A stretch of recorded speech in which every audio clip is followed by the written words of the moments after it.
Assalamualaikum warahmatullahi wabarakatuh. Salam rahayu, salam sehat, salam semangat. Semoga di hari ini sobat-sobat Bidek selalu dalam keadaan sehat. Yang sakit semoga cepat sembuh, rezekinya lancar, yang rezekinya seret semoga cepat lancar kembali, selalu berbahagia. Yang belum berbahagia semoga cepat mendapatkan kebahagiaan dan selalu tetap semangat. Pokoknya jangan melopro. Oke. Hari ini Kibedek mau membahas tentang spiritual dan supranatural. Jadi apa toh sebetulnya perbedaan spiritual dan supranatural, karena banyak orang yang mungkin salah mengartikan atau salah memahami tentang spiritual dan supranatural. Di sini akan Kibedek jelaskan menurut pemahaman yang Kibedek Kantil pahami. Oke, kita langsung ke spiritual dulu. Spiritual itu adalah suatu konsep untuk memahami diri sendiri, baik dari dalam maupun dari luar. Jadi dari dalam itu berarti seorang spiritualis itu akan berusaha mengenali diri sendiri, itu dari dalam, berusaha mengenali siapa dirinya, ya rohaninya bagaimana, jiwanya bagaimana, pemahaman tentang jiwa, roh, dan dirinya sendiri bagaimana, untuk mencapai pengenalan terhadap siapa Tuhannya. Jadi konsepnya mengenal diri sendiri. Jadi setelah kita mengenal diri sendiri, maka kita akan mengenal siapa Sang Pencipta. Terus dari luar itu ya kita pemahaman tentang hal-hal yang dari luar diserap, terus kita olah di diri sendiri untuk meningkatkan pemahaman tentang diri kita juga. Jadi spiritual itu konsepnya lebih luas tentang pemahaman diri sendiri, baik itu yang berasal dari dalam maupun dari luar. Itu tujuannya adalah untuk menjadikan diri kita ini lebih baik, lebih menjadi manusia yang seutuhnya, manusia yang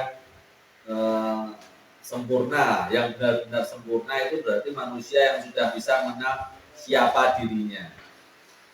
Sedangkan supranatural itu lebih cenderung ke keilmuan atau di luar. Jadi keilmuan atau pelajaran-pelajaran atau semacamnya itu. Jadi seorang supranatural belum tentu dia seorang spiritual, namun seorang spiritual kemungkinan besar adalah seorang supranatural juga.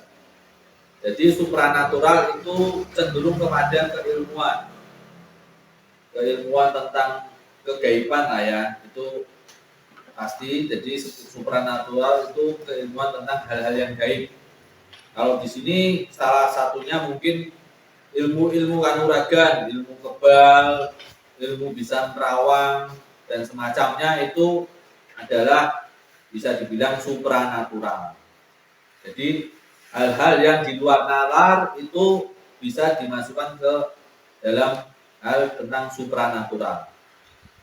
Jadi keilmuan tentang hal-hal gaib, keilmuan yang berhubungan sesuatu yang di luar nalar manusia, yang susah untuk dipahami oleh nalar atau akal manusia, itu kita sebut supranatural.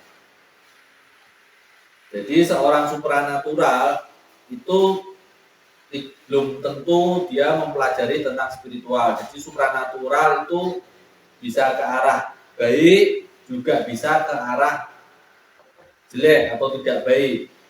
Dalam hal ini sebagai contoh, seumpamanya keilmuan tentang ilmu kebal. Itu untuk mendapatkan ilmu kebal itu ada jalur yang baik, ada jalur yang tidak baik. Namun hasilnya sama-sama bisa menjadi kebal. Nah, itu supranatural. Jadi supranatural di sini bisa baik, bisa buruk. Namun kalau dari segi spiritual itu biasanya akan menjadi baik. Karena spiritual itu adalah mencari pengenalan diri tentang diri kita sendiri. Nah, dalam pencarian pemahaman tentang siapa diri kita, terus pemahaman tentang alam semesta ini bagaimana dan sebagainya itu, secara tidak langsung nanti bisa jadi seorang spiritualis ini bisa menjadi seorang supranatural. Jadi tanpa sengaja atau tanpa tanpa belajar dan sebagainya, tahu-tahu dia bisa menjadi orang yang memiliki ilmu kanuragan. Itu biasanya adalah ilmu kanuragan yang memang diberi oleh Sang Pencipta, jadi tanpa harus melalui proses-proses tirakat dan sebagainya. Karena spiritualis sendiri itu sebenarnya sudah melakukan tirakat. Cuman tujuannya spiritualis itu adalah menuju yang arah baik.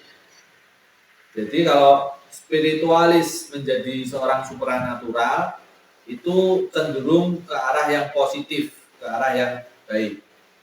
Namun kalau orang langsung belajar supranatural tanpa belajar sebagai spiritual, itu biasanya ada dua kemungkinan, bisa baik, bisa jelek. Jadi ilmu kanuragan itu bisa baik, bisa bagus, tergantung cara prosesnya. Jadi ada yang mungkin untuk mencapai kanuragan itu harus berpuasa, puasa putih, terus harus pantangan ini dan ini. Namun ada juga seorang supranatural untuk mendapatkan ilmu kebal harus melakukan hal-hal yang tidak baik. Jadi harus makan ini, makan makanan yang menurut kita, apalagi menurut orang-orang yang beragama itu hal-hal makanan-makanan yang memang itu sangat dilarang. Jadi meskipun bertentangan di hal supranatural, kemungkinan untuk menjadikan suatu keilmuan itu bisa sama-sama sakti, oke, bisa terbang, oke, atau kebal, oke. Cuman prosesnya bisa dari hal yang positif, juga bisa dari yang negatif. Namun kalau diawali dari spiritual, itu kemungkinan besar 90% probabilitasnya itu positif. Karena tujuan spiritual itu memang tujuannya positif. Oke, Sobat Detik, semoga ini bisa memberi penjelasan meskipun sedikit, mungkin ya semoga bisa memahami. Mungkin ada yang kurang dari penjelasan Ki Bedek ini. Ki Bedek mohon maaf karena memang keterbatasan waktu di sini. Ki Bedek mungkin hanya membuat video 8 atau 10 menit saja. Oke, Sobat Bedek, wassalamualaikum warahmatullahi wabarakatuh. Salam rahayu, salam sehat, salam semangat. Pesan dari Ki Bedek, kalau jadilah spiritual, tapi tidak usah memburu supranaturalnya. Jadi fokus saja menjadi spiritualnya. Jadi menjadi manusia yang seutuhnya, mengenal diri kita sendiri, maka kita akan mengenal siapa Tuhan kita. Oke, wassalamualaikum warahmatullahi wabarakatuh.